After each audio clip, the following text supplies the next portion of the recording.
청취자 여러분, 안녕하세요. 오늘 저희가 좀 흥미로운 자료를 가지고 왔습니다. 정법 강의 영상 내용 일부인데요. 네, 이걸 보면서 사람을 나누는 독특한 관점이죠. 이른바 체질이라는 거요. 그렇죠. 체질론. 네, 그 체질별 역할, 그리고 또 구도자와 수행자는 어떻게 다른가, 이런 이야기들을 좀 깊게 파보려고 합니다. 네, 오늘 볼 자료가요. 이게 참 재미있는 게 그 사회가 발전하려면 서로 다른 체질들이 꼭 필요하다. 뭐 이런 틀을 보여주거든요. 아, 협력이군요. 네, 각자 잘하는 게 다르니까요. 그리고 그 끝에는 세상을 바꿀 만한 힘을 가진 아주 드문 수행자가 있다고 설명을 해요. 수행자. 네, 그리고 사람들이 지식을 어떻게 대하는지 또 어떻게 살아가는지에 따라서 구도자랑 수행자가 나뉜다는 점도 상당히 중요한 포인트고요. 그렇군요. 그럼 그 체질 유형부터 한번 자세히 좀 살펴볼까요? 뭐가 있고 어떻게 다른지. 네, 좋습니다. 자료 초반을 보니까 특정 체질들이 서로 꼭 필요하다 이렇게 시작하네요.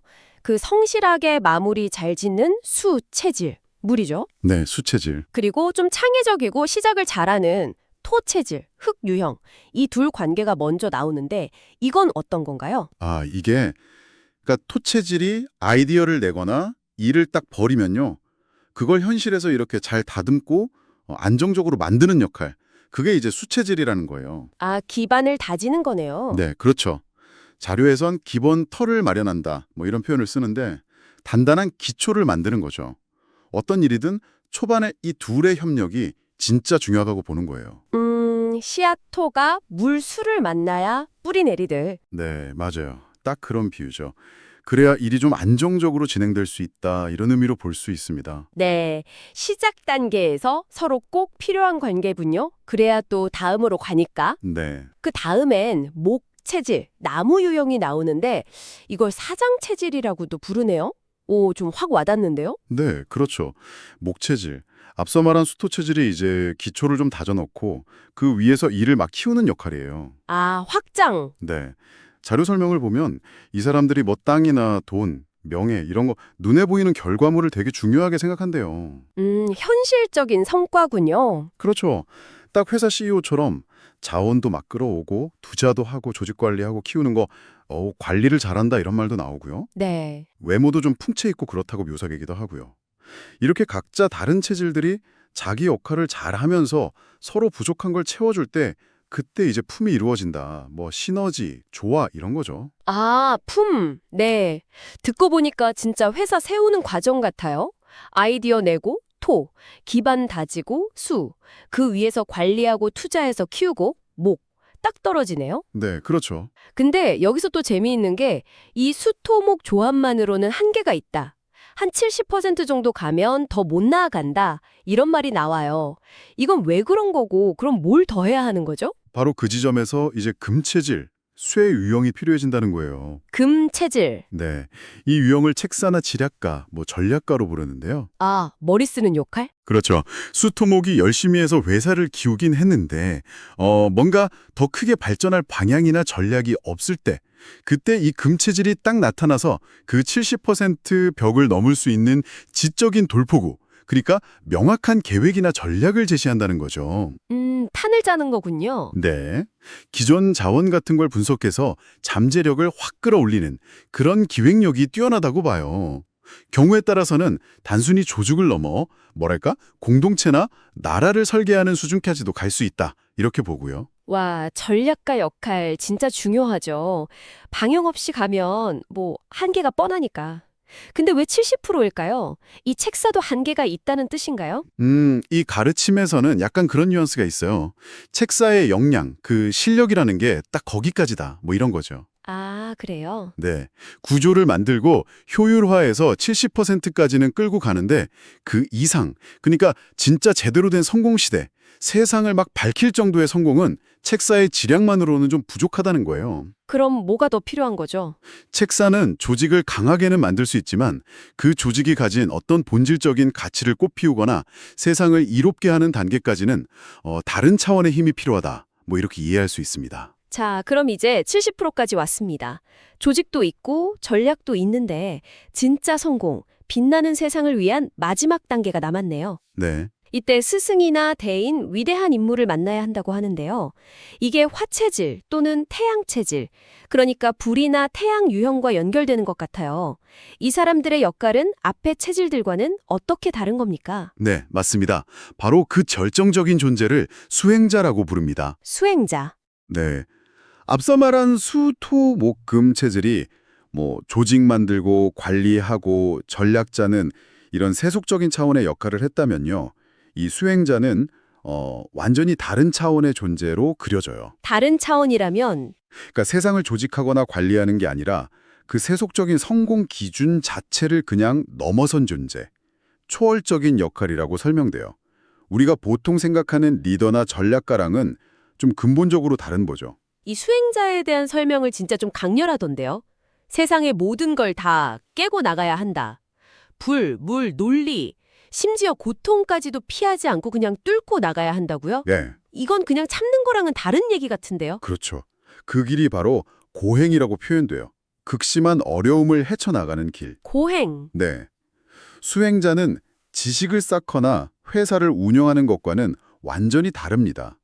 이 가르침에 따르면 세상이 던지는 모든 어려움, 모순, 논리 이런 것들을 피하지 않고 그냥 온몸으로 다 받아내면서 그걸 깨뜨리고 넘어서야 한다는 거예요. 와. 어떤 고난이 와도 불평하거나 도망가지 않고 그게 물이든 불이든 그냥 그 속을 뚫고 지나가야 된다는 거죠. 그게 가능한가요? 이게 그러니까 세상의 지식이나 경험을 쌓는 게 아니라 오히려 그런 것들로부터 자유로워져서 궁극적인 진리, 여기서 말하는 하늘을 여는 것을 목표로 하는 거죠. 하늘을 연다. 네.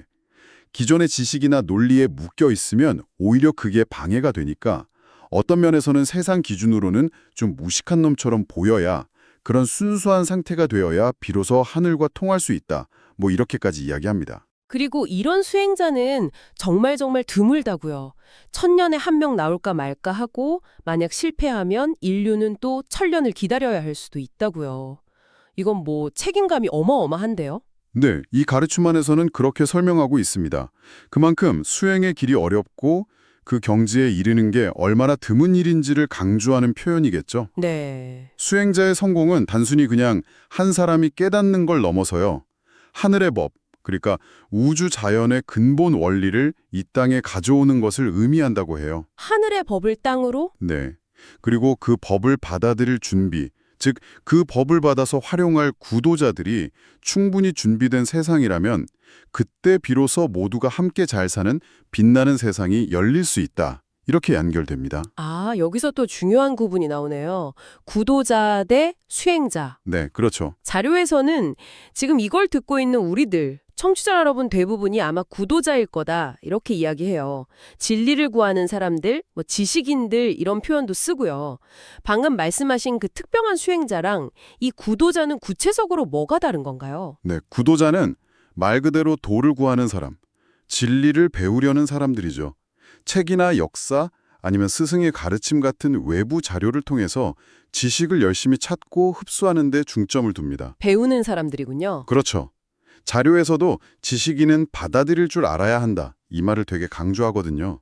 열린 마음으로 배우고 또 배운 걸로 자기 생각이나 행동의 잘못된 점, 습관 같은 걸 고쳐나가는 수련. 이걸 통해서 자기를 계속 닦아나가는 거죠. 아, 수련. 네.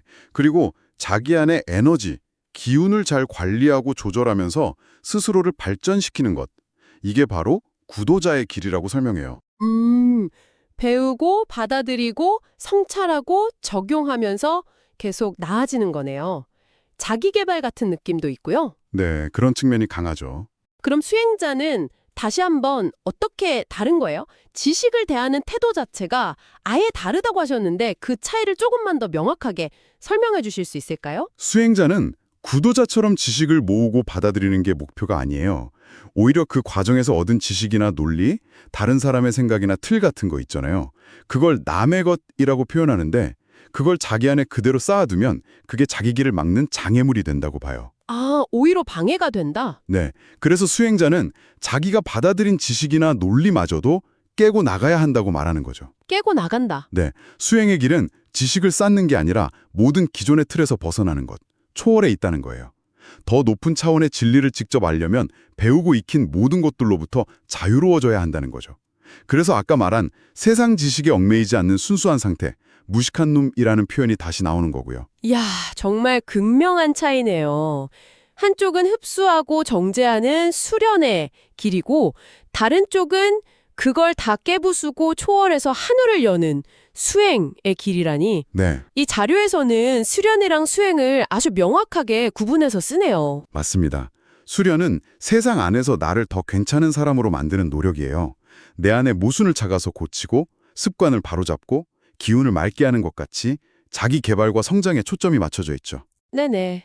반면에 수행은 이건 나를 위한 게 아니다 라고 딱 선을 그어요. 자기 몸이나 편안함은 돌볼 여유도 없이 그냥 눈앞에 닥치는 모든 어려움, 고통, 즉 고행을 정면으로 부딪혀서 깨나가야 하는 길이라는 거죠. 세상을 초월하기 위한 실천이고 개인의 이득이나 안락함과는 거리가 아주 멀어요. 오직 더 높은 진실, 하늘을 여는 것만을 목표로 하는 정말 어렵고 아무나 못 가는 그런 길로 묘사됩니다. 자, 이제 거의 마지막 부분인데요. 이 자료의 화자가 자신을 이 전체 이야기 속에 딱 위치시키는 듯한 말을 해요. 세상, 그러니까 구도자들이 잘 준비되었기 때문에 자신이 다시 나온 이유가 바로 거기에 있다. 이렇게요. 이건 어떤 의미로 받아들여야 할까요? 네, 그 부분은 이 틀 안에서 이제 화자 본인이 어떤 역할을 맡고 있는가에 대한 설명으로 볼 수 있겠죠. 아, 본인의 역할. 네.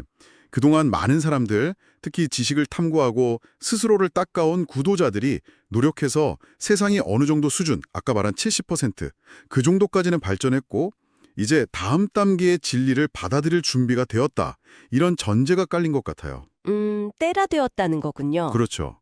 그래서 화자는 자신을 바로 그 준비된 구도자들이 오랫동안 기다려온 마지막 조각, 세상을 빛나게 할 진리 또는 하늘의 법을 가져와서 전해주는 역할, 그렇게 함으로써 구도자들이 진짜 지혜를 얻고 나아가서 홍익인간, 세상을 널리 이롭게 하는 존재로 거듭나도록 돕는 스승이자 수행자로 자리매김하고 있는 거죠. 그렇다면 이걸 듣는 구도자 입장에서는 아, 우리가 열심히 준비한 것이 헛되지 않았구나. 이제 드디어 진정한 지혜, 진리가 주어지는구나 하는 어떤 희망이나 완성의 메시지처럼 들릴 수도 있겠네요. 네, 충분히 그렇게 해석될 수 있습니다. 모든 걸 넘어서는 수행의 길이 어떻게 다른지에 대한 상당히 독특한 관점을 깊이 살펴봤습니다. 네. 기초를 다지는 수토부터 관리하는 목, 전략 짜는 금, 그리고 마지막에 세상을 바꾸는 수행자까지 참 흥미로운 이야기였어요. 그렇습니다. 이게 어떻게 보면 사회 발전과 개인의 영적 성장에 대한 어떤 단계적 모델을 제시하는 거잖아요. 네, 단계별 모델. 그러면서 특히 지적인 노력과 받아들임을 강조하는 구도의 길, 그리고 모든 틀을 깨고 초월을 지향하는 수행의 길, 이 둘 사이에 아주 근본적인 차이가 있다는 걸 굉장히 심주어 말하고 있죠. 맞아요. 이 관점에 따르면 발전 단계마다 필요한 역할이나 자질이 다르고 그 정점에는 결국 더 높은 차원의 진리를 가져와서 세상을 이롭게 하는 어떤 특별한 존재가 필요하다는 걸 시사하고 있는 것 같습니다. 확실히 우리가 사는 세상에는 정말 다양한 역할이 있고 또 성장이나 지혜를 얻는 길도 하나만 있는 건 아니구나 이런 생각을 다시 하게 되네요. 네, 그리고 이 이야기가 우리 각자에게 마지막으로 이런 질문을 던져주는 것 같아요. 네, 어떤 질문일까요? 만약 이틀 안에서 구도자의 길이 지식을 흡수하고 자신을 갈고 닦는 것이고 수행자의 길이 그걸 깨고 나아가 돌파하는 것이라면 여러분 자신이 지금 어떤 길 위에 서 있든 간에 우리가 배우고 얻은 그런 귀한 지식이나 깊은 진리를 그냥 머리로만 아는 걸 넘어서요. 이걸 실제 세상에 이로운 행동으로 옮겨내는 것, 그러니까 삶 속에서 이걸 통합한다는 게 과연 뭘 의미할까? 아, 통합, 실천이군요. 네, 여러분 각자에게 그 통합은 어떤 모습일지 한 번쯤 조용히 생각해 보시는 것도 좋지 않을까 그런 생각이 드네요.